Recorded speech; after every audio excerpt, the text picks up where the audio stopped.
राज्य विभिन्न स्थान में बंदर जेटी और अन्य भित्तिभूमि स्थापन कर ओडिशा सामुद्रिक वाणिज्य विकास उपरे राज्य सरकार प्राथमिकता देउछन्ति बोली आज मुख्यमंत्री श्री मोहन चरण माझी गोपालपुर बंदर उन्नतीकरण एवं जटाधर मुहाणे कैप्टिव जेटी निर्माण पर रिहाती चुक्तिनामा कन्सेसन एग्रीमेंट स्वाक्षर अवसर में कहते।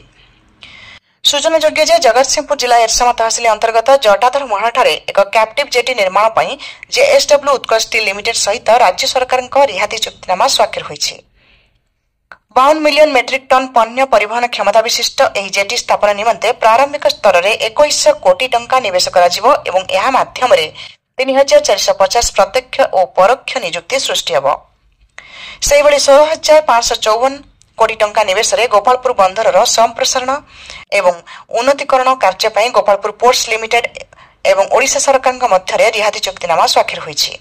एही उन्नतीकरण कार्य पर बंदरर पण्य परिवहन क्षमता 50 मिलियन मेट्रिक टन हेबो। यह माध्यम प्राय 5000 युवक युवती प्रत्यक्ष और परोक्ष भाव में नियुक्ति सृष्टि हेबो।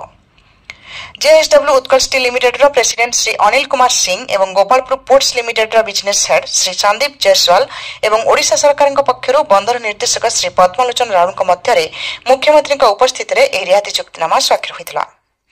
लोकसभा भवन ठारे आयोजित यह चुक्तिनामा स्वाक्षर कार्यक्रम में मुख्यमंत्री कहते जे राज्य में सामुद्रिक वाणिज्यर विकास पर विभिन्न घरोई कंपनी सहित सहभागिता भित्तिरे कार्य कराजिबार लक्ष्य रखाଯାଇଛି। आगामी दिन में इंचुड़ी और बाहुड़ा ठारे 2टी नुआ बंदर प्रतिष्ठार लक्ष्य रखाଯାଇଥିବା बेले सुवर्णरेखा और अस्तरंग बंदरर विकास पर मध्य योजना रही।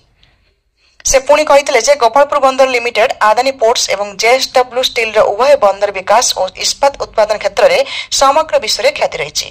यह 2टी कंपनी आम बंदर भित्तिक विकास पोर्ट लेड डेवलपमेंट क्षेत्र में एक नुआ युग सृष्टि करिबो एवं यह 2टी प्रकल्प माध्यम राज्य में 8450 नियुक्ति सृष्टि हेबो। वाणिज्य और परिवहन मंत्री श्री विभूति भूषण जेना कहते जे ओडिशार सामग्रिक विकास रे बंदर और जेटी उन्नतीकरण एक प्रमुख भूमिका रही। ओडिशार सुदीर्घ उपकूल रे अनेक संभावित स्थान को निरूपित करा जाई सेठारे अणुबृहत बंदर जेटी मत्स्य प्रदर्शन तथा उपकूल परिवहन और भित्तिभूमिर विकास करने आम सरकार प्राथमिक लक्ष्य अटे।